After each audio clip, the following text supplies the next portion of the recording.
It's interesting that in the story we are told pretty early on that Frank is in this security prison as a result of having been convicted of fraud. But the nature of the fraud is a little mysterious. Is that intentionally so? And I think it's fair for the reader to wonder, well, what fraud? What was the nature of it? Sure.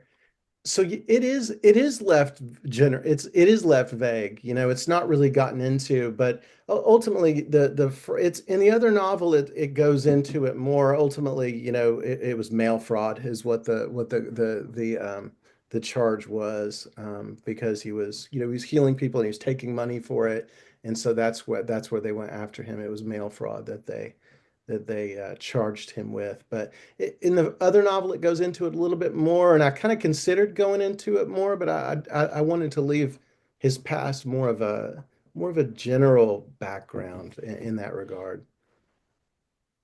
So So that's the why he visits Antenna in the book, then. Yes.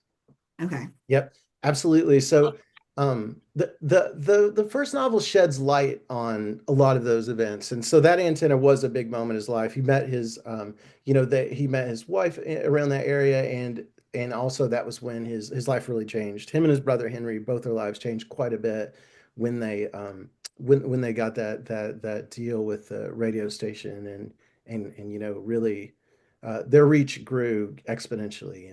They yeah.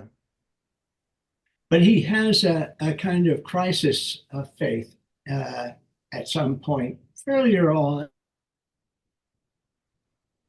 in Pineville Trace, in which he kind of confronts the sense of being a performer. He becomes conscious of being an actor, uh, putting on a show for people. That feels pretty, foundational for the book. Could you maybe even read that section if you can, if Sure. Um, where he, yeah. I think I could find that really quickly. Hold on. Which one would that be? I don't know if I'd be able to pull that passage up really quickly, Kevin. I'm sorry. I don't He know if is I can find that conscious. really He quickly. is I'm sorry. conscious of having perpetrated a fraud, of Absolutely. And I agree with you. being what he claimed to be. Right. Yeah, I don't think I could find that really quickly. I'm sorry. So Um, for me reading it, I feel like prison freed Frank. It was like a time for him to reflect on what he had done wrong and the fact that he was out trying to heal all these other people, but who was looking after him? Buffalo. That's all he had. right, That's it. right. Yeah. That's true. There's an element of that, right? Where he's tasked with helping all these other people, but he's kind of not, he's not really doing much for himself. So when you write a novella, or so it's the flash fiction. So can you kind of explain to the readers who don't really know that? So it's a kind of a twofold question. The first part is, why do you lean on that way to write? Because it's good. And how hard is it to take out the fluff? Like, how many times when you're writing it are you saying, nope, nope, can't put this in there because it is down and dirty, like you go, go, go. And every sentence means something. Yeah, that's a good question, Teresa. The form kind of forces that. With the novella form, you've got to you have so much less space. It's such a smaller form, so you have to get to it in a way. And because they're the what are, because the chapters are flash fiction stories where they're designed to stand alone, you have to kind of get into something that's meaningful or something that has its own narrative arc. Usually they're building character, but because they're short and they have to kind of stand on their own, the form forced me to kind of get in to really get into moments like that were meaningful. So I think that's a big part of it. I read something. I can't remember where I read it actually, but I read I read another writer made the comment that, if you have something important to say, don't save it. Don't save it and build up to it, right? Just just just get to it. Don't save the best part. Get right to it. And that struck me as a pretty good idea. It's kind of scary because then it's like, now what, But I did practice that quite a bit. If there was something that I felt was important about the character or a big moment, I didn't wait and build up to it. I made it happen. I just went right into it, and I think that helped create immediacy too. So the main storyline of the book, and it's ironic that it doesn't happen near Pineville Trace. He leaves that area early on in the book. He escapes or just walks away from this prison that he's in, and the book is sort of a road trip or a series of road trips. And he goes all the way up north, all the way to Canada, and he has these sort of visions, or at least a vision of what he's looking for. What is Frank looking for, would you say, both in a geographic sense and perhaps otherwise? You're right. Visions play a big part. He is chasing these visions. And so to answer your first part of that question, the first vision, the very concrete vision, he's got this vision of this cabin surrounded by pines in the wilderness, and that's what he's looking for the whole time. And there's what, I don't think this is giving too much away, but he like finds something that's almost close, and that's not enough, and he kind of risks life and limb to to find exactly the vision he has in his mind, the place he has in his mind. So he's following a vision. And secondly, I feel like he's trying to so this story is kind of that structure of, a person goes on the mountain, right, to find out who they are and kind of find their truth.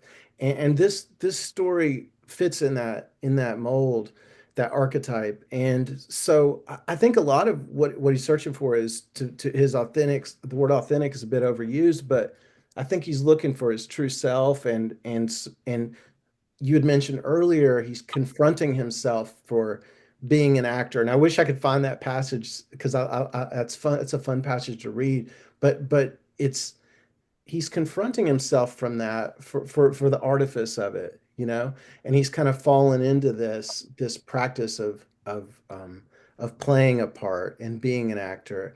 And I think what he's searching for, to get back to your original question, is he's searching to get past that, to find who he really is. And I think there's something universal about this. I think to different degrees, not quite as dramatically as Frank, but I think all of us have to fit some mold in our work lives, and to kind of fit a mold in a lot of ways.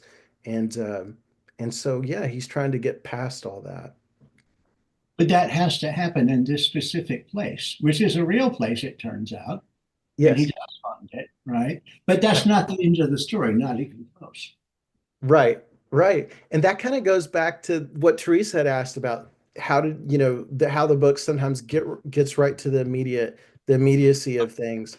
The temptation was to end the story there, right? But I knew I kind of discovered what would happen there, and just, uncovered that, and kept moving forward and kept moving forward. There's So, this, oh, I was going to say, I'm sorry, Teresa, I was going to you're, say about Buffalo, about the cat. I hope am I stepping on you, Teresa, with this nope, question about the nope. cat? So what's interesting, and I think Jay McCoy said this on our show, that the most important relationship that unfolds and develops in the course of the book is the relation of Frank and Buffalo, the cat. The cat simply shows up at the prison and then just kind of accompanies him every step of the way on this journey. And that becomes, in a lot of ways, the centerpiece of the book, the relationship with the cat. What is your cat thing? And I mean, I know you have cats. Maybe that's part of it. But could you talk about how Buffalo sort of works in the story? Sure. So I always loved books when I was growing up. I always loved like those Jack London books, where you've got like this nature, Right, bang. yeah, White Fang, right? And Yep. so we had this dog, Karen Terrier. She's a Karen Terrier. Her name was Daisy. And so when I was really little, like I don't know, I think maybe like 5, 6, probably too old to be doing something this dumb. But what I did was I would sit on my skateboard because it's the '80s and skateboards were, the thing. And so I would hold on to her leash and like I would pretend like she was on like a, we were in like White Fang, and she was a sled dog. And that didn't go very well because if you go down a hill, then the skateboard goes faster. That didn't work well. But to your point, I love stories like that. And Steinbeck has this book called Travels with Charlie. I love stories like that. And it's a bit risky because you've got to avoid sentimentality and cliche. So it's a bit risky to try to do it well. But I love those stories. I love cats. I've always loved cats. What so when I was a kid, my grandmother Nanny, she had a cat named Feisty, and Feisty was never nice to us. She would just like claw at us because we were kids and didn't really know how to approach a cat, in a quiet way. Me and my brother Miles, but I don't know, for whatever reason I always loved cats. I just thought that was the coolest thing and that's what I wanted. So I always wanted a cat. When I was a kid, my parents bribed me to quit sucking my thumb. They said, I think I mentioned this, we were talking at the other interview, but it's true. The one thing they knew that would bribe me effectively, they're like, we'll get you a pet cat if you do this. And then we found out my brother was allergic, like really bad allergic, so they could. But then when I started dating my wife Natalie, when I met her, she had a cat, and so we've had cats, for a long time. So she brought cats back to me.